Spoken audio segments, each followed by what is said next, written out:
being there just shined a new light on things I already knew, but I knew it more richly and more fully. So, I start this with the idea of I thought I knew the Bible, but it opened it up. So I hope that, I pray that in what I share this morning, maybe just that you catch something of who God is, because He is good all the time. And, for those of you who don't know, my wife just last week Friday was diagnosed with acute myeloid leukemia, and the goodness of God is still evident. So if I get emotional from time to time, it's because I'm experiencing it, but I'm also scared, to be honest. But I would like to start with, and for those of you who've been at Calvary for a long time, because I used to be part of this body, Pastor Paul Saucer used to have us say the Shema quite regularly. So if you would please stand up and say the Shema with me. This is how, when we were in Israel, we opened every day and we closed every day, as the people of Israel would have done.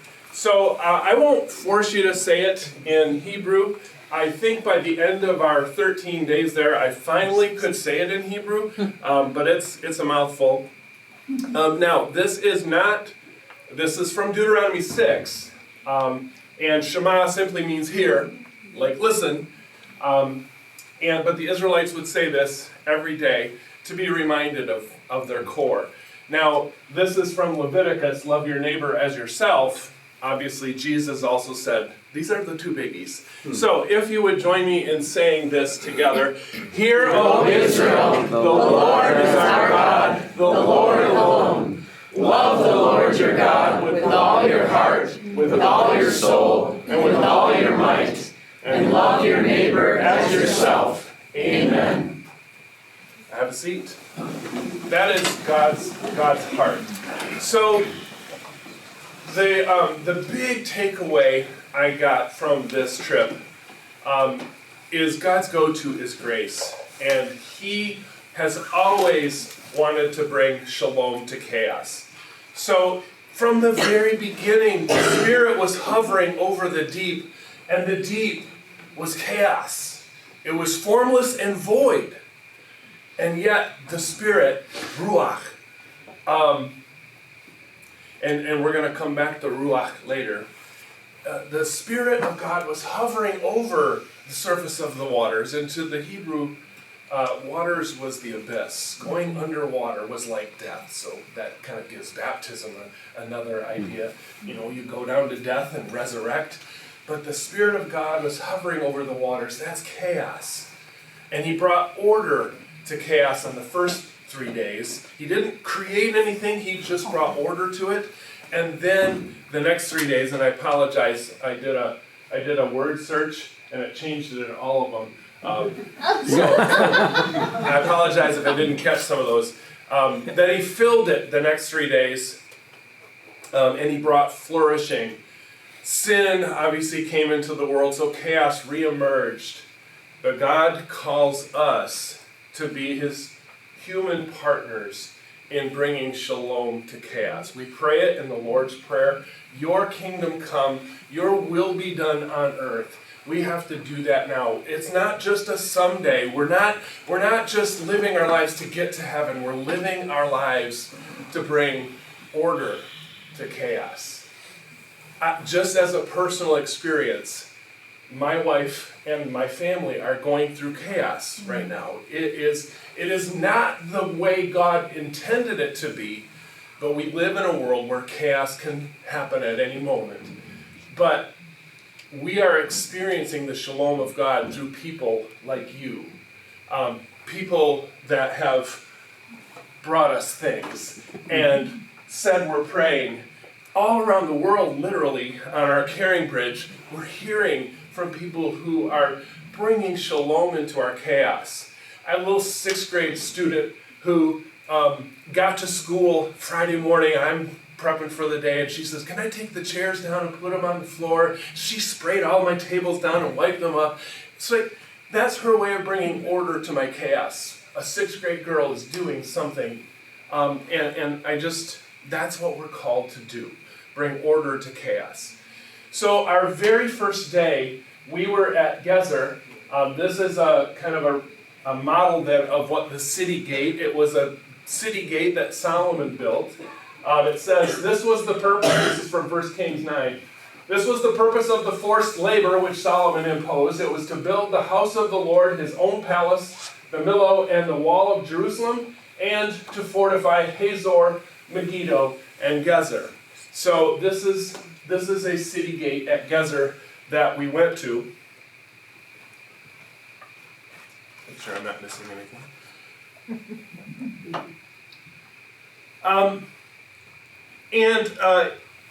The importance of this place at Gezer was where it was.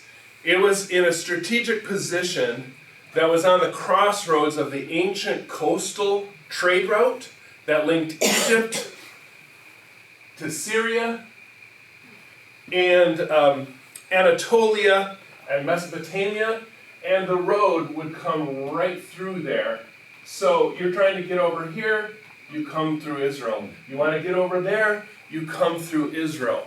God planted his people where he wanted them. What was the purpose of them being there? To bring shalom to chaos. That's why they were there. The important trade routes at Gezer. So, this is a drainage canal. Obviously, a couple thousand years later, several thousand years later. It's not the city gates as it was, but the drainage canal is still there, and you'll be able to see a couple of rooms of the city gate.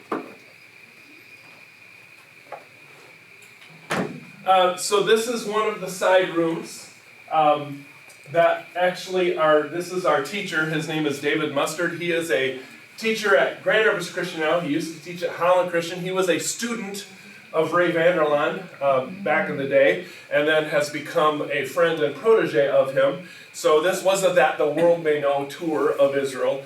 Ray Vanderlaan has spinal issues, so he wasn't able to lead us, but David Mustard was. And he's standing in a manger. And a manger was for people who were traveling down this coastal highway to be able to stop and have their animals drink. It was for water in there. Of course, we know our Savior was laid in a manger. It's a watering trough for animals. But they literally put it in one of the rooms of the city gate. Why? Because people out there who are not in God's family yet, they're in chaos. They're maybe trading on this trade route, but they don't know the Lord. They don't know God's shalom. And so you're traveling through. The gates were not closed very often. If they were ever attacked, they would close the gates. But for 20 years at a time, the gates would just stay open the whole time. And in one of the little rooms, there's a manger. You're traveling through, water your animals, because we want to bring shalom to your chaos. And then across the way, so this is more of an overview of it. So here are 3 rooms, and here were 3 rooms. Here's where the road would go. Underneath would be the drainage ditch. And in one of these rooms is where the court was, where justice would be given. Okay? And so the city gates represented the place where justice could come and you could get your needs met. And our teacher said, the people outside the gates, it would be this way. The city was that way. Outside the city, they're in chaos. And maybe it's the result of their own choices. But our teacher said, it doesn't matter why they're in chaos. You still need to bring shalom to them. Because that's the only way they can have true peace, to know who God is.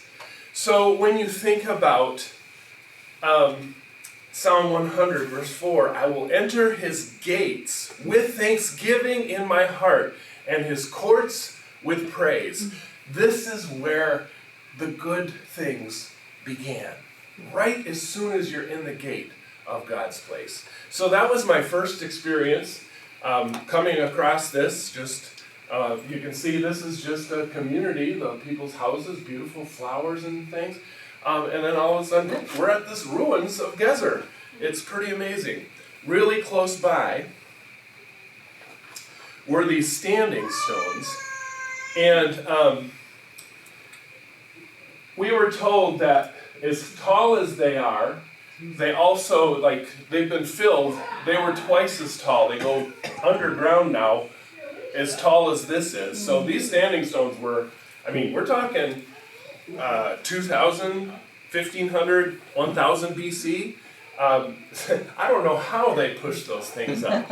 But those things were to remind people as they walk by, oh, something happened here. It's a reminder, right? God did something here. And so, one of the things we're called to be is standing stones. Well, no, we're called to be living stones. We don't need to, wherever we are, something happened here, right? Something happened here. Where I need to be able to have people look at me and go, yeah, something happened there. It's something of God, right? So standing stones in the ancient world, something happened there, and they were reminded. And this was not just an Israeli thing. This was a Middle Eastern cultural thing where standing stones would be everywhere. So you'd know something happened, right? But something happened, right, for us, where Jesus has saved us and redeemed us. So instead of being a standing stone, be a living stone. Be a city gate. Here is a little sampling of, so this is, again, David Mustard, our leader, and he did a call and response. So if you want to do the response here, that's fine. He'll do the call about being the city gates, being standing stones, being people who bring shalom to chaos. Maybe.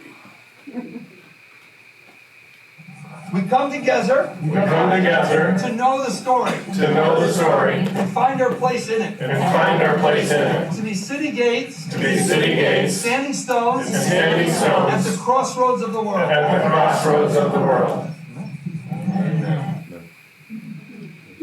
So this is a totally new site. This is En-Gedi. En-Gedi means either kid spring or fountain of the goats. This is not En-Gedi itself, but there were lots of waterfalls and things. But this is living water. Geological study of this believe it's water from maybe a couple of thousand years that has seeped through the limestone here, gone into underground reservoirs, and is kind of coming back out through these springs. So, who knows? The rain that fell when Jesus was alive, it might be coming out now. It was kind of weird to think about that. So this is an ibex. Those are, I guess, the goats of that area. And they live there because it's like in the desert, they have water. So this is En-Gedi. And it was just an incredible place. So, this is where David hid from Saul. I don't know, little caves up there, little clefts in the rock. And it would be pretty hard to scale that wall. What really struck me about Psalm 18 is that David didn't say, Saul's trying to kill him. That is not, I would pray, God, please stop trying to kill me, But David didn't pray that. He said, God, make my feet like the feet of the deer. I don't know if you've ever seen video of ibex climbing up cliffs. They can do that. They climb up sheer cliffs. So this rock wall is nothing to the ibex. Right? And David prays, make my feet like the feet of a deer. You are my rock. That's all I need. I don't need Saul to stop doing what he's doing. You are enough. Just prepare me. So I don't know with what my wife is going through, what God's plan is. Sometimes I'm not sure what to pray. Obviously, I would pray for healing, but I also want to be open to say, but God, what do you need me to be? Or where are you going to take us? Help us be faithful. So that was just really humbling to think. David's life is, on the line here, and he doesn't pray for protection. He says, give me good feet, right? Give me good feet.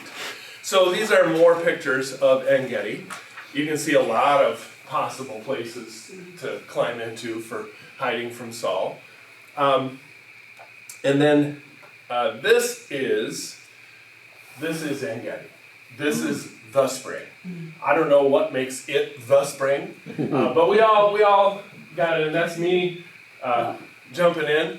That was another thing in Israel. You don't get your swimming suit on. You just go in with your hike and stuff. It was 95 degrees, so it dried off pretty quick. But like that's the thing. You're all in. That's what God wants. He wants us to be all in. So that was another mantra. Shalom to chaos. Be all in. God will prepare you. This is near En Gedi. In the background is the Dead Sea. So, imagine you're traveling. Again, there's a coastal highway near here. And you're traveling and you're thirsty because it's desert. This is like 80% of Israel is like this. And you're like, oh, look at that water. Let's go jump in. And imagine, y'all, the ocean is about 3.5% salt content. The Dead Sea is 36%. So you're going in. Okay, so we went with 60 people were in our tour. 40 of us were Christian school teachers, and 20 of them they had just graduated from Holland Christian. One of the Holland Christian boys, I will say it was a boy, went in the Dead Sea, and he thought he'd just dive in. Oh, yeah. Oh Oh, dear. no. His face burned, right? It got in his eyes, and you should have seen how red his eyes were, because 36% salt content. I got just a little bit on my lip, and I'm like, ew. So I floated on my back, not my front, just to because that is not pleasant, but how refreshing would that appear? But living water was refreshing. So at En Gedi, this was one of the ones on the screen, this was our hike through the desert. It was hot. The territory looks very similar as you cross around, and there's more rocks and there's more hills. And this is not green pastures. Even though we're close to springs, this part, maybe just a little bit of a weed there. The plants in Israel, except for here, but plants everywhere else, they wanted to kill you. They had thorns and things like that. So this was okay because no thorns. But it was a lot of ups and downs. Here's a 62-year-old teacher, and these high school kids are like, we got you. We'll bring shalom to your chaos when it's hard for you to walk on these grounds. So it was beautiful to see these high school kids, they were all in, right? We will do what we need to do to help people. So this is part of the hike. And that's the end of the hike. It was so worth it. So, shalom to chaos. Jesus said, let me get to it. This is John 7. On the last and greatest day of the festival, Jesus stood and said in a loud voice, let anyone who is thirsty come to me and drink. Whoever believes in me, as Scripture has said, rivers of living water will flow from within them. By this he meant the Spirit whom those who believed in him were later to receive. The festival being referred to is the 7-day-long festival of the Tabernacles, which commemorated the Israelites living in tents or booths in the desert. It ended this year on October 6th. And was followed by Simchat Torah, a holiday celebrating the end of the annual cycle of the public reading of the Torah. On that day, Hamas attacked Israel, allowing chaos to reign. The living water of the Holy Spirit is desperately needed there. Many of us teachers had the Christian Educators Convention last week, and we got together again with people who had gone on the tour. And David Mustard is a teacher at Grand Rapids Christian, so he was there, and it was beautiful to have lunch with him. And he said he's been in touch with people. One of the people who has been an Israeli guide for the tour has two twin daughters who just graduated from high school, but they're Israeli, and they're in the military now, right out of high school. Girls have to serve 2 years in the Israeli military, boys have to serve 3. And they're in the military. So just graduated last May. They got deployed to Gaza. Twin girls, right out of high school. It's the reality for the Israelis. But it's also a reality for the Palestinians. Now there's Palestinians that aren't in Gaza, in the West Bank area. There's one family that he knows very well. They're Palestinian Christians. And they have something that's very rare for Palestinians. They actually have a deed to their property that goes back to the Ottoman Empire. They have proof.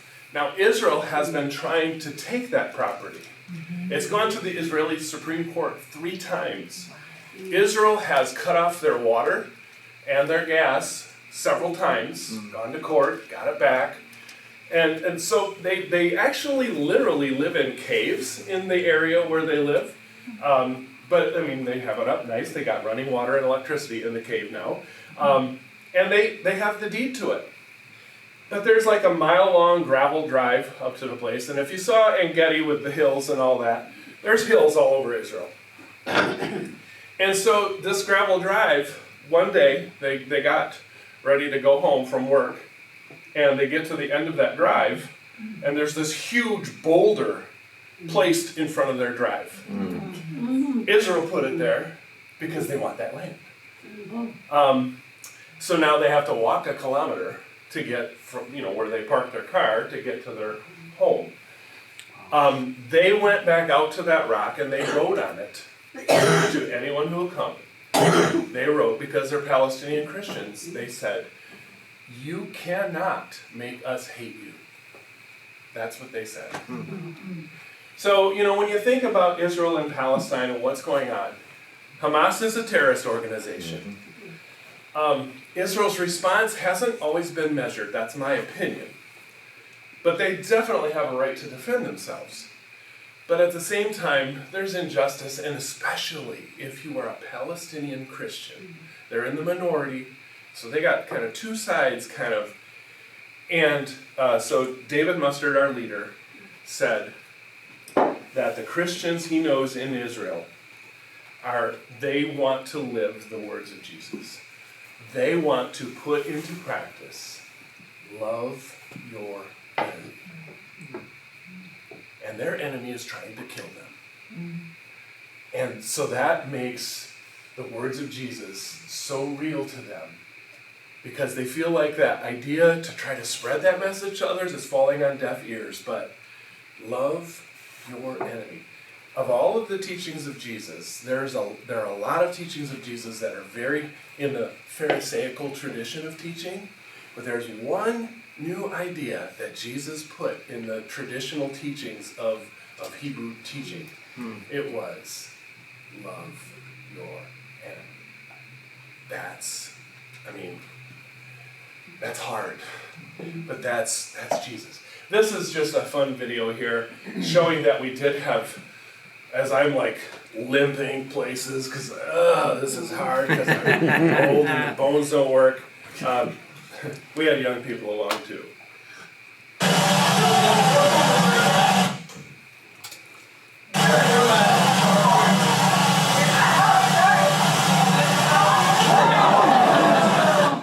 Yeah, I did not do that.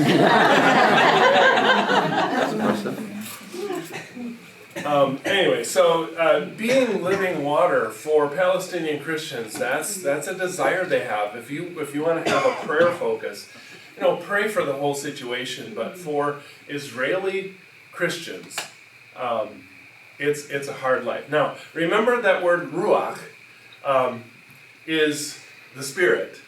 And when we were at the Sea of Galilee, we were really roughing it. It was a kibbutz, and a kibbutz has, everyone in the kibbutz has kind of a common focus. So there was one kibbutz that grew a type of algae that made non-wild salmon, because non-wild salmon, their food that they don't have pink salmon flesh, but people are like, well, that's not salmon then. So they want salmon to have pink flesh. So they developed an algae they can feed to the salmon so that it looks like it's a wild-caught salmon rather than, raised. So that's what that kibbutz did. They figured out this algae to feed salmon, and they sell salmon. And this kibbutz that we were at, Ein Gev, their kibbutz was a resort. So we had beautiful condos, and the kibbutz ran the resort. This is a Jewish family. Well, here's the background. My roommate was Todd Doctor, who was one of my colleagues at Calvary Christian Middle School. And we're like, this was our first night at the Sea of Galilee. We're like, shh, we gotta go swimming. Right? Apparently in Israel, you're not supposed to go swimming after dark. And you're not supposed to go without a lifeguard.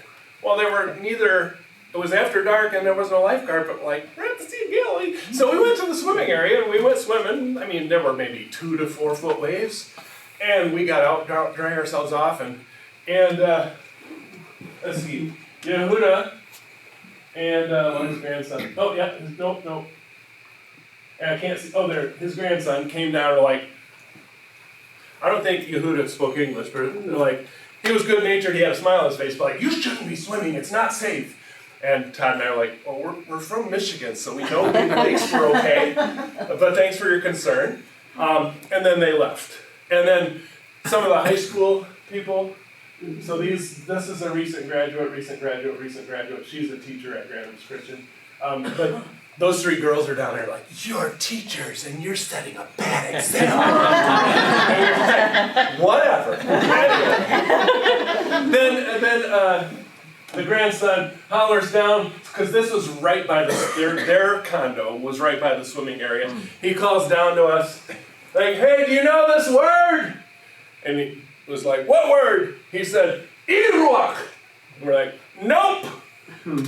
Well, just come up here. So this was Friday night. So this family is having their Sabbath gathering at this kibbutz. And they welcomed us in. Iruach is the Hebrew word for hospitality. It is the embodiment of the Spirit. Here are these numbskulls that go swimming after dark without a lifeguard, and yet, hey, come up and join us. I don't know if you can tell by the looks on our faces, we are having a great time. So that's Middle Eastern culture. That's just welcome the stranger. We were told there were 3 times when a man is described as running. One is the father of the prodigal son. He ran. So you don't run for much. But another time that someone ran was Abraham. When the visitors came, he had just been circumcised. So he's not feeling the greatest. But 3 visitors came and he ran, said, you gotta come to my house. That's hospitality. That's Iruach, the embodiment of the Spirit. So this, let's see. Well, so this is the matriarch, and he had 3 generations there. He has 2 sons. One of his sons is a music promoter in Tel Aviv. He's gotten some older acts, some new acts I don't even know the name of, but he had Aerosmith come and ABBA come perform in Tel Aviv. So he meets and greets some fancy people.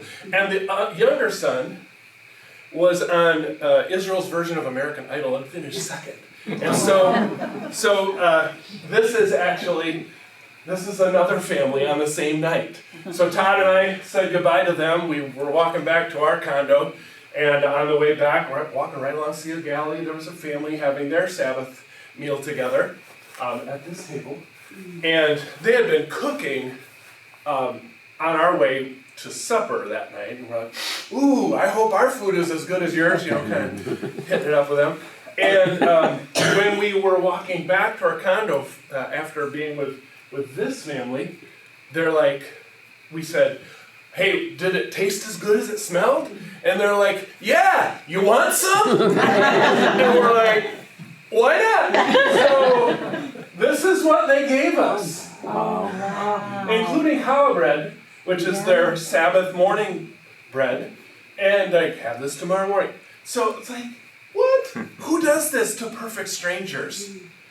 Well, that's Hebrew culture. That's Middle Eastern culture. Welcome people in. So here's just a little sampling of the first family where that son was a runner-up on Israel's American Idol. Maybe.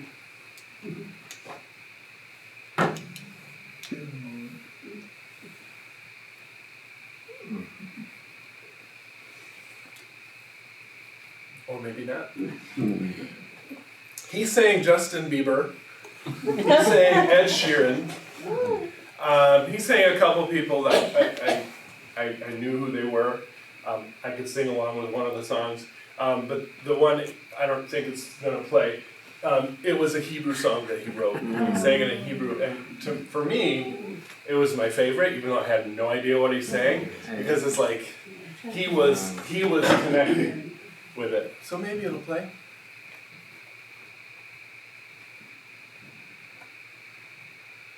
Or maybe not. All right. So, obviously I have a lot to say. But I can tell on the clock it's 11:40. John, where are you at? How long do we want to go? Still good. Yeah? I'm gonna...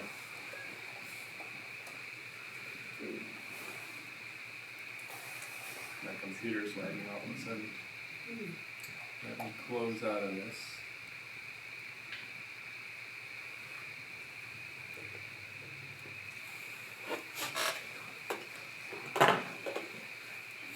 So, Iruak, it's amazing how gracious they were to us when we were there. Nope.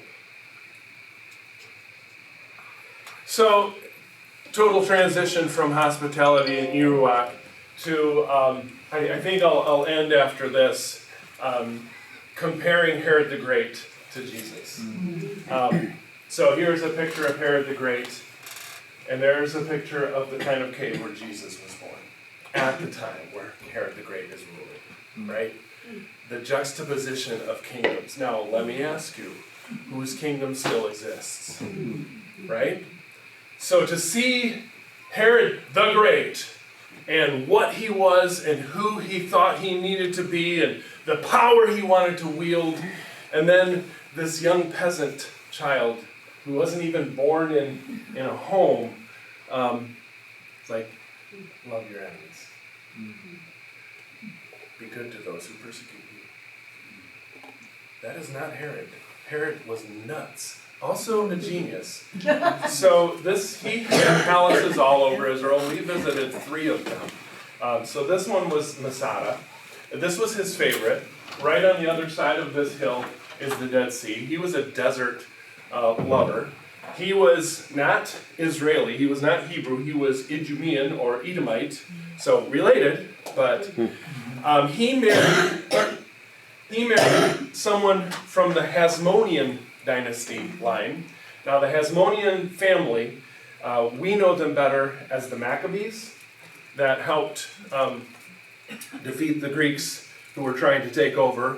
And of course, Judah Maccabee was like, not on my watch. And so the Hasmonean Maccabee family led Israel from that time until the Romans took over. So Herod the Great married a Hasmonean princess just so that he could lay more claim to the throne. being the proctor, I guess, in Rome's name over Israel. So it gives him a little more credibility as the king of the Jews, right? He married her. Well, you know, she's actually Israeli royal line. She might threaten my rule. She could have a claim to this throne that I have as king of the Jews because she's actually Jewish and she's actually from a royal family-ish. So I might be threatened by her and her children. So he killed 3 of his sons. Not all of them, because we know the Herods after were 3 of his sons. But he killed some of his own kids because he felt threatened. His kingdom had to be his kingdom, you know? And this wife, I love her, but she could be a threat. He killed his wife. Buried her. No, didn't bury her. Legend has that he preserved her in honey and had a bedroom in that part of Masada. This is obviously recreation, so this is his palace, but this is a room where he kept her. He would go sit with her, dead in honey, every night. But he also was the builder and architect of this. They had enough water. Let me get my facts straight. His water capture system, here, this is the desert, Dead Sea, you can't drink that. So wadis were near here, and he redirected, whenever water flowed, they just rushed through the wadi, and he would redirect that water into cisterns here at Masada. He had enough water supply that would last 1,000 people for 10 years. Oh, wow. Up at the top, he had orchards and farms and stuff. It was a self-sustained community. Later, when Rome, so Herod's dead and gone, no longer used by any of the Herods. The other Herods are like, this is in the desert. I'm going to go to Caesarea by the sea, because that's on the Mediterranean. Why? Anyway, but so this was no longer used as a fortress, as a palace. So zealots who were being hunted down by the Romans, they used it as a place to hide out from the Romans. The Romans built a siege ramp. I don't know if you can see this ramp. And then the last little bit, they had to build siege works, which they would flip up and the soldiers could climb up. If you think of Lord of the Rings, lift them up and climb up it. But they built that, took them several years as they're adding more so they could run the soldiers up it. But the zealots at the top, they have plenty of water. They have plenty of food. So they were in the habit of taking huge buckets of water to the edge and just dumping it over. Hey, Roman soldiers, are you thirsty? Here's some water. And of course, they would literally taunt the Romans. But they ended up, the Romans eventually, the siege worked. They got up in. What they found was every zealot was already dead because they were not going to get killed by a Roman. Except for a couple of women. They were like, I don't want to die. So they didn't. They got out. And they told their story to the historian Josephus, as you may have heard of him. He was a Jew. He was a zealot. There's another story of Josephus who built fortifications in zealot strongholds to prevent Rome from getting them. So he knew where their weaknesses were. In another place, the zealots had a similar agreement, we're gonna do the murder-suicide thing so that we don't have to fall at the hands of Rome, because they're gonna kill us, so let's just do it our way. Josephus was supposed to be the last one. And he got to himself, he's like, nah. He went to the Roman general and said, I know where the weaknesses in the other places are. You want my intelligence? And the general's like, yes, and I name you Flavius Josephus now, because you're going to help me out. So he was heavily involved in this. So just fascinating things that you learn, at the Bible times, but other things. So Flavius Josephus, he lived in this time. He was a Jewish person. He was a zealot, but he survived because he turned on his people. Here's more the beautiful tile work in part of Masada. The line here was where the Roman walls remained, and so they're trying to reconstruct it, but they wanted to let you know, like they were plastered, everything. Like it was not just rustic; it was beautiful with tile work and everything. This is another of Caesar's palaces by the Mediterranean Sea. This actually was a freshwater swimming pool sticking out into the Mediterranean Sea. This is a Roman theater.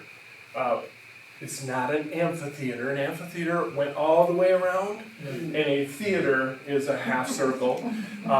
Also, a theater would generally not have these things back there. The theater would let you see all of nature. You're right on the Mediterranean Sea. You would have look over it.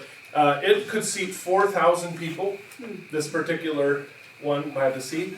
This was really interesting. This was an archaeological dig while we were there.